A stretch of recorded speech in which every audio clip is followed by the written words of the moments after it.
নমস্কার দর্শক বন্ধুরা, লাইফ ইন ভিলেজ চ্যানেলে আপনাদের সুস্বাগতম। তো আমি এখন প্রত্যন্ত গ্রাম বিল্লেশ্বর নোয়াপাড়া বলে একটি জায়গা, সেখানে এসেছি। তো আপনারা হয়তো ইটভাটা কেউ কেউ দেখেছেন, কেউ দেখেননি, কিন্তু এটা গ্রামীণ ইটভাটা আপনাদের দেখাই কিরকম করে ইট তৈরি হচ্ছে। এটার হয়তো বাজারে মূল্য কম, কিন্তু সাধারণ মানুষের কেনার জন্য এগুলো তৈরি করা হয়।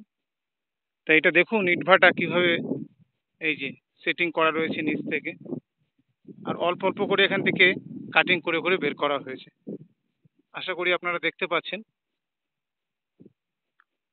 এটা দেখুন, এখন এখান থেকে ইট বের করা হয়নি, আর আগে যেটা দেখালাম ওটা থেকে ইট অর্ধেক বের করা হয়েছে। তো এইগুলো ইট ভাটা এরকম করে তৈরি হচ্ছে। এইটা দেখুন, এখান থেকে